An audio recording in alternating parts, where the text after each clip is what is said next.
Zechariah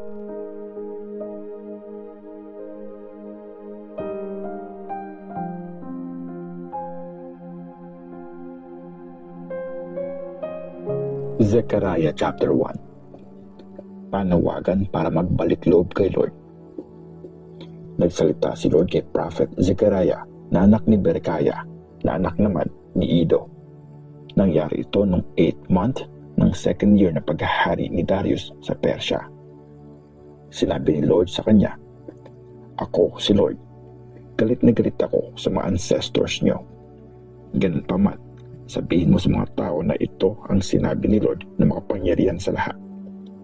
Kung magbabalik loob kayo sa akin, aalagaan ko kayo ulit. Si Lord na makapangyarihan sa lahat mismo nagsabi nito." Sinabi pa ni Lord, "Huwag niyong gayahin ang mga ancestors niyo. Sinabihan na sila noon ng mga prophet ni Lord na makapangyarihan sa lahat. Magsisi na kayo sa kasamaan niyo at huwag nang gumawa ng masama. Pero hindi sila nakinig sa akin at pinaliwala nila ako. Nasaan na ngayon ang mga ancestors nyo? Mga prophet, buhay pa ba sila? Di ba natupad ang lahat ng sinabi at inutos kong sabihin ng mga servants ko, mga prophet? Kaya nagsisi ang mga tao at sinabi, tinupad nga ni Lord na makapangyarihan sa lahat ang sinabi niya laban sa kasamaan at mga maling ginawa natin." Ang vision tungkol sa mga kabayo. Nagsalita si Lord kay Prophet Zechariah na anak ni Berechiah na anak naman ni Iddo noong 24th day ng month ng Shebat o ang 11th month ng 2nd year na paghahari ni Darius. Sinabi ni Zechariah, "Isang gabi, may nakita akong isang lalaking nakasakay sa red na kabayo. Nakahinto siya sa gitna ng mga puno ng myrtle, dun sa may maliit na valley. Sa likod niya ay may mga kabayong kulay red, batik-batik at white." Tinanong ko ang anghel na nakausap ko, "Sir, ano pong ibig sabihin ng mga ito?" Sumagot siya, "Ipapaliwanag ko sa iyo ang mga ito. Sila ang mga pinadala ni Lord para i-check ang situation sa mundo." Tapos, nag-report ang mga ito sa angel ni Lord na nasa gitna ng mga puno ng myrtle. Na-check na po namin ang situation ng mundo. Wala pa rin pagbabago. Ganun pa rin po. Puro kahirapan at kabiguan. Nagsalita ang angel ni Lord, "Lord na makapangyarihan sa lahat, hanggang kailan po kayo hindi maaawa sa Jerusalem at sa mga bayan ng Judah? 70 years na po kayong galit sa kanila." Pinagaan ng sagot ni Lord ang loob ng angel na nakausap ko. Kaya naman sinabi sa akin ng angel, "Ito ang iproklamo. Ito ang sabi ni Lord na makapangyarihan sa lahat. Mahal na mahal ko ang Jerusalem at ang Zion. Mas galit na galit ako sa mga bansang nagpapakasarap ngayon. Kasi nga, kung pinipiliran kong magalit sa bayan ko, mas lalo naman nilang pinahirapan ang bayan ko.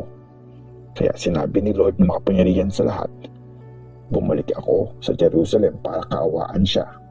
Itatayo ulit ang Jerusalem at pati na rin ang temple ko. Idagdag mo pa ang mga salitang ito. Ako si Lord na makapangyarihan sa lahat at sinasabi kong dadaloy ulit ang mga blessing sa mga bayan ko. Magiging masaya ulit ang Zion sa piling ko at pipiliin ko ulit ang Jerusalem bilang bayan ko." Ang vision tungkol sa 4 na sungay at 4 na panday.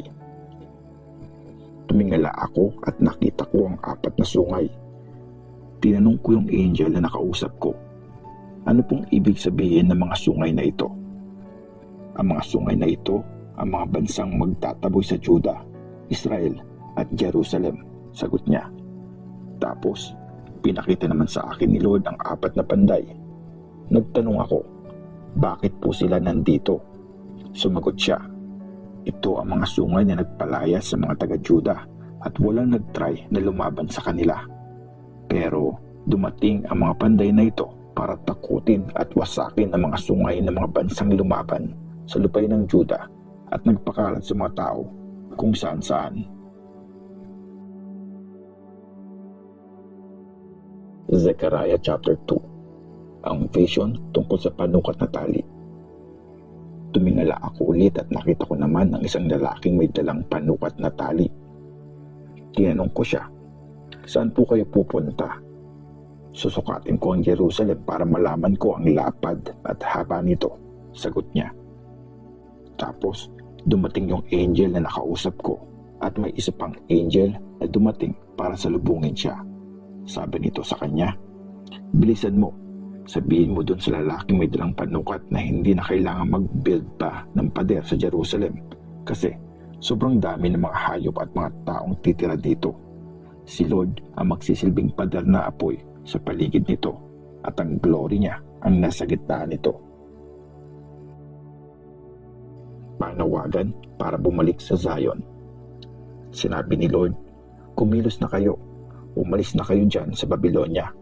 Oo, pinatapon ko kayo kung saan-saan. Pero ngayon, kumilos na kayo at bilisan niyong umuwi sa Zion. Kayong mga nakipamuhay sa mga taga-Babylon." Tapos nito, inutusan ako ni Lord na mapangyarihan sa lahat na sabihin ito sa mga bansang nagpahirap sa inyo. Sino man ang nanakit sa inyo, ang sinaktan nila ay ang pinakamamahal ko. Tingnan nyo, wawasakin ko sila at pagtutulungan sila ng mga inalipin nila. Sa gayon, masasabi nyo na si Lord na makapangyarihan sa lahat ang nagpadala nga sa akin.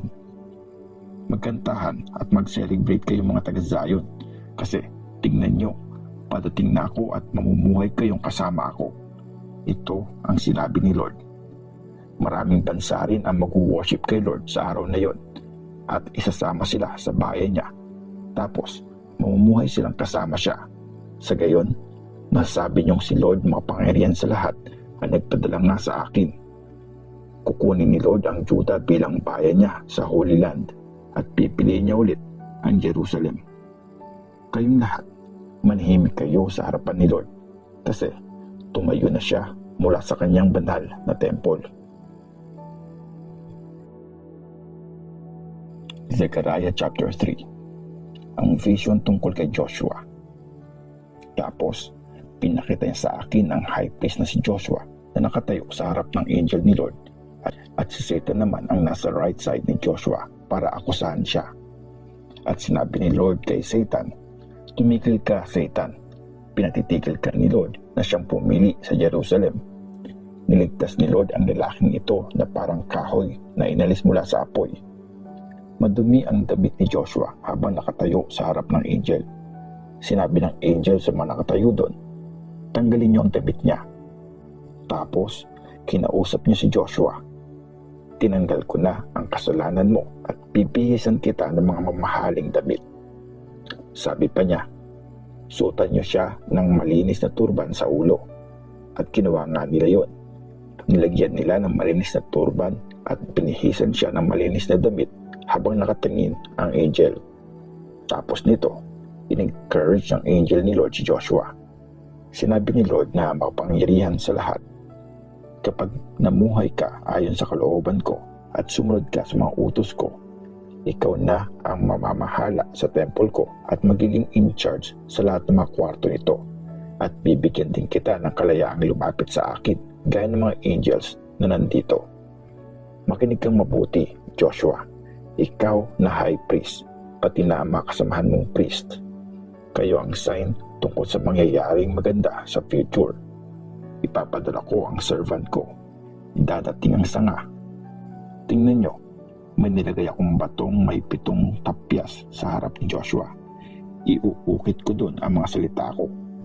Tapos, sa loob ng 1 araw, tatanggalin ko ang kasalanan ng lupain ito. Ito ang sinabi ni Lord na makapangyarihan sa lahat. Sa araw na yon, i-invite nyo ang bawat isa na pumunta sa sarili-sarili nyong lubasan at magsama-sama sa ilalim ng mga fig tree. Ito ang sinabi ni Lord na makapangyarihan sa lahat. Zechariah chapter 4. Ang vision tungkol sa lampstand. Dumating ulit yung angel na nakausap ko at kinising niya ako na parang gumising sa taong matagal ng tulog. Sabi niya sa akin, "Anong nakikita mo?" At sumagot ako, "Isang lampstand po na gawa sa gold na may bowl sa ibabaw. May 7 ilawan din po na nakalagay doon na may 7 mitya. Katabi po nito ang 2 olive tree. isa sa kanan at isa sa kaliwa. Tinanong ko yung angel na nakausap ko, ano pong ibig sabihin ng mga ito, sir? Tapos, sumagot siya, hindi mo ba alam kung ano ang mga ito? Hindi po, sir, sagot ko. Ang promise kay Zerubbabel. Sagot niya sa akin, ito ang sinabi ni Lord kay Zerubbabel. Hindi sa lakas o power nyo, kundi dahil sa espiritu ko. Sinabi ito ni Lord na makapangyarihan sa lahat. Ang gabundok na problema ay papatagin sa harap ni Zerubbabel. Muli niyang itatayo ang temple at habang pinapatong niya ang huling bato para makumpeto na ito, sisigaw ang mga tao ng wow, sobrang ganda. Tapos nun, sinabi ni Lord sa akin, ang mga kamay ni Zerubbabel ang naglagay ng foundation ng temple na ito at mga kamay niya rin ang kukumpleto nito. Sa gayon, masasabi nilang si Lord na mapangyarihan sa lahat ang nagpadala nga sa iyo. Napanghinaan sila ng loob ngayon kasi parang walang nangyayari, pero sasaya sila pag nakita na nilang tinatayo na ulit ni Zerubbabel ang temple. In-explain ang vision tungkol sa lampstand. Sinabi ng angel sa akin, ang 7 ilawan na ito ay ang mga mata ni Lord na nakakakita sa situation ng buong mundo. Tapos, nagtanong ulit ako, ano naman po ang ibig sabihin ng tig-isang olive tree sa kaliwa at kanan ng lampstand? Tinanong ko rin, ano po ang meaning ng tig-isang sanga ng olive tree sa tabi ng mga gold na tubo na buhusan ng langis? Sinagot niya ako, di mo ba alam kung ano ang mga ito? Hindi po, sir, sagot ko. Sabi niya, ang dalawang ito ang pinili ng Diyos para mag-serve sa Lord ng buong mundo.